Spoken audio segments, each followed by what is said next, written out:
ایک انگریز جج نے فیصلہ کیا کہ مسلمان ہار گئے اور اسلام جیت گیا۔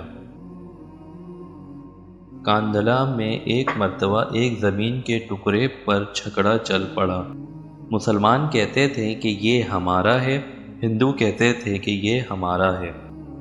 چنانچہ یہ مقدمہ بن گیا، انگریز کی عدالت میں پہنچا۔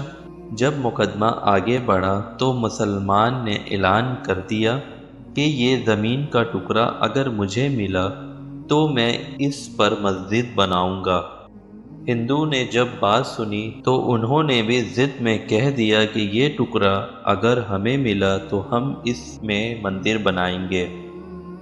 اب بات دو انسانوں کی انفرادی تھی، لیکن اس میں رنگ اجتماعی بن گیا، حتیٰ کہ ادھر مسلمان جمع ہو گئے اور ادھر ہندو اکٹھے ہو گئے، اور مقدمہ ایک خاص نوعیت کا بن گیا۔ اب سارے شہر میں قتل و غارت ہو سکتی تھی، خون خرابہ ہو سکتا تھا، تو لوگ بھی بڑے حیران تھے کہ نتیجے میں کیا نکلے گا۔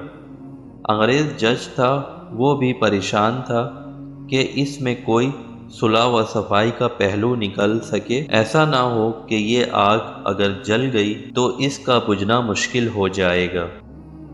جج نے مقدمہ سننے کے بجائے ایک تجویز پیش کی، کیا کوئی ایسی صورت ہے کہ آپ لوگ آپس میں بات چیت کے ذریعے مسئلے کا حل نکال لیں؟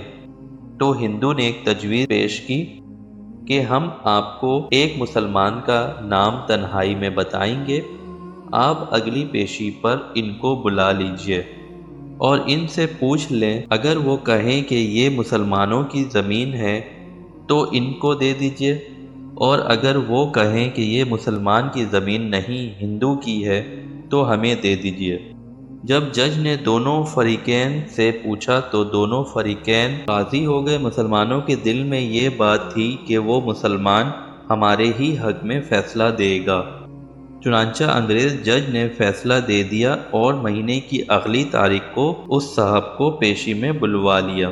جب مسلمان باہر نکلے تو بڑی خوشی منا رہے تھے، سب کود رہے تھے، نعرے لگا رہے تھے۔ ہندوؤں نے پوچھا اپنے لوگوں سے کہ تم نے کیا کہا؟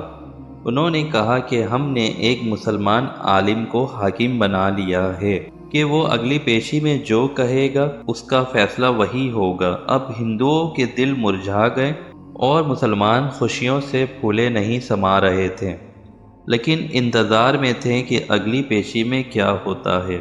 چنانچہ ہندوؤں نے مفتی الہی بخش کاندھلی رحمۃ اللہ علیہ کا نام بتایا، جو شاہ عبد العزیز رحمۃ اللہ کے شاگردوں میں سے تھے، اور اللہ نے ان کو سچی سچی زندگی عطا فرمائی تھی۔ مسلمانوں نے دیکھا کہ مفتی صاحب تشریف لائے ہیں تو وہ سوچنے لگے کہ مفتی صاحب تو مسجد کی ضرور بات کریں گے۔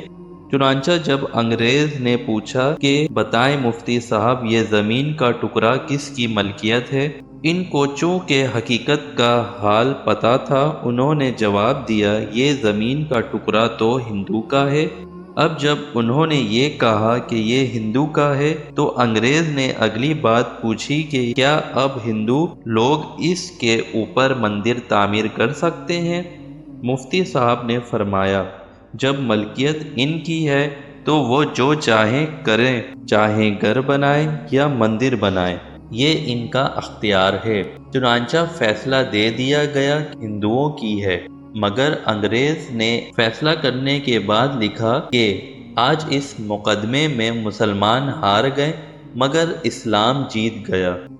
جب انگریز نے یہ بات کہی تو اس وقت ہندوؤں نے کہا کہ آپ نے تو فیصلہ دے دیا، ہماری بات بھی سن لیجئے، ہم اسی وقت کلمہ پڑھ کر مسلمان ہوتے ہیں اور آج کے دن یہ اعلان کرتے ہیں کہ اب ہم اپنے ہاتھوں سے یہاں مسجد بنائیں گے۔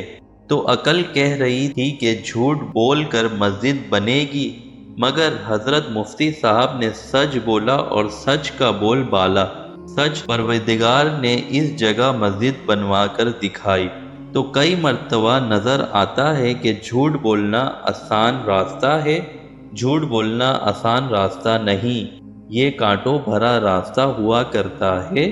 جھوٹے سے اللہ تعالیٰ نفرت کرتے ہیں، انسان نفرت کرتے ہیں، انسان کا اعتماد کھو بیٹھتا ہے، ایک جھوٹ کو بولنے کے لیے کئی جھوٹ بولنے پڑتے ہیں، لہٰذا جھوٹی زندگی گزارنے کے بجائے سچی زندگی کو آپ اختیار کیجئے، اس پر پروردگار آپ کی مدد فرمائیں گے۔